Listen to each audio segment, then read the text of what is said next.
Hi guys, আজি আমি local মুরগির লোকেল মুরগি 1 কিলো আছে। লোকেল মুরগির কারি বনাম আজি আমি আলু দিম লগতে। ইয়াতে আমি দিম এতিয়া সৰিয়হৰ তেল, একদম খাটি তেল এইটো। লগতে আমি লং, ইলাইচি আৰু ডালচেনি। ইয়াত তেজপাতা কেইটামান দিছোঁ। লগতে আমি পিঁয়াজ দিম।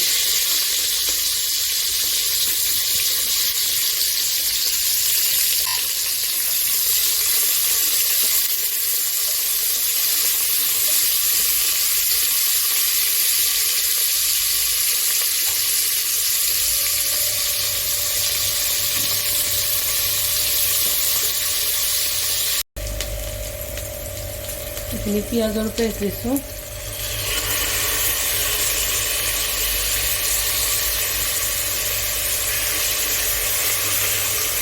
তেল আমি বেছি দিয়া নাই, যিহেতু লোকেল মুৰ্গী তেল আছে, অলপ কমকৈ তেল দিছোঁ।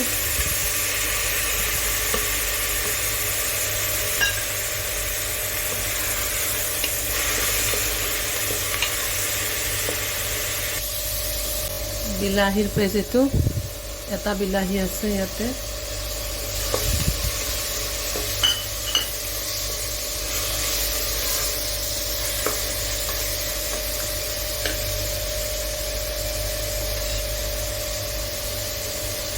নিমখ দিছোঁ।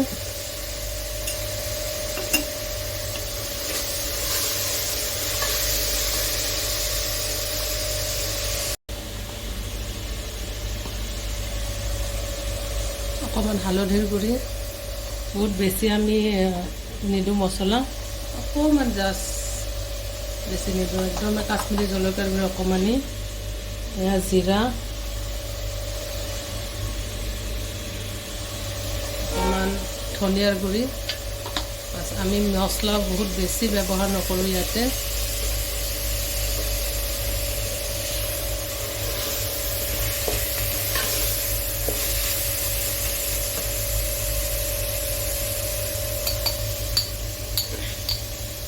এইটো হৈছে আদা, লগতে জলকীয়া, পকা জলকীয়াও আছে। এইটো আদা গুড়ি।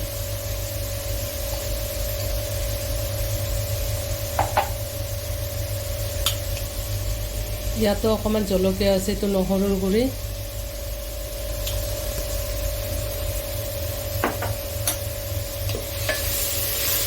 গোটেইখিনি আমি এতিয়া খুন্দি লৈ তাৰপিছত আমি মাংসখিনি দি দিম ইয়াতে।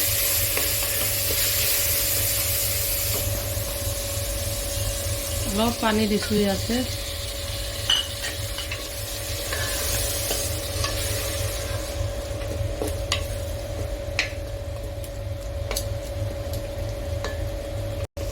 অকণমান অলপ 5 মিনিটমান, এইটো 5 মিনিট আৰু 3-4 মিনিটমান ৰাখি তাৰপিছত মাংসটো দি দিম।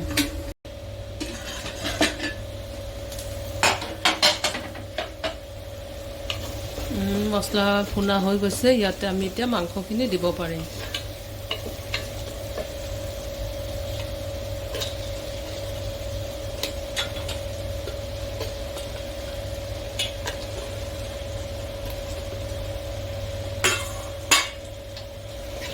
এইখিনিও ভালদৰে ভুনি লওঁ। তাৰপিছত ইয়াতে আমি লাষ্টত আলু দি দিম। মাংসটো সিজাৰ পিছত আলু দিম, হাফ সিজা হ'লে। আলুটো যিহেতু আমি বইল কৰি ৰাখিছোঁ।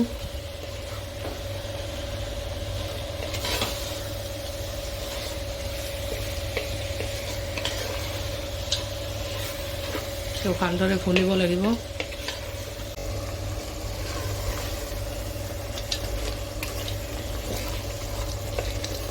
মুৰ্গীখিনি ভালদৰে ভুনিব লাগিব। মুৰ্গীৰ এটা গোন্ধ আছে, গোন্ধটো যাব লাগিব। আমি ভাবিছোঁ চিটি মাৰাৰ আগত অকণমান আমি এনেকুৱা ঢাকি ৰাখিম। এখন গুচাই অলপ দেৰি পিছে আমি ভুনি দিম।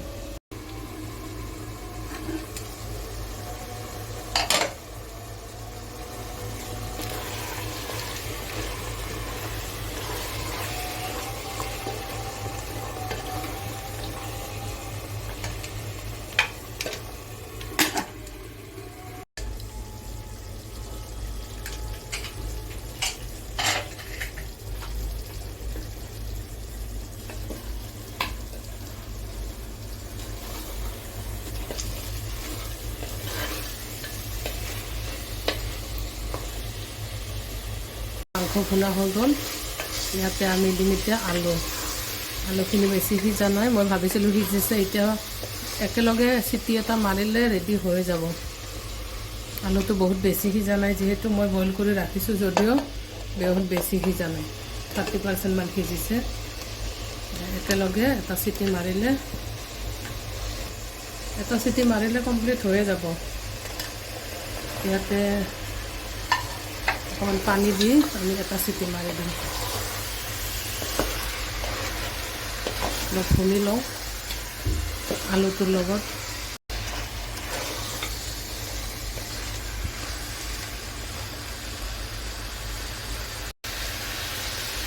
এতিয়া অকণমান পানী দি তাৰ চিটিটো মাৰিব দিম।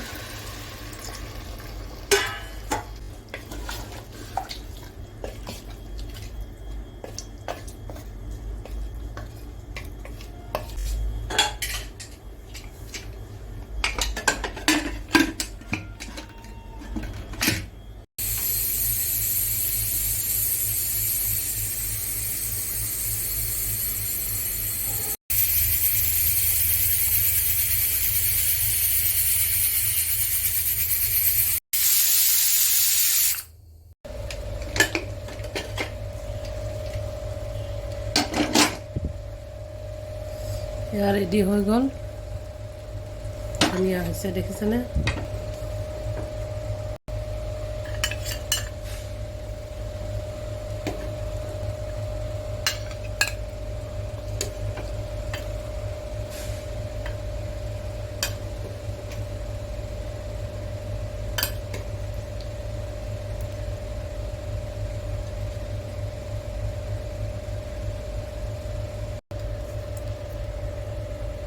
ৰেডি হৈ গ'ল।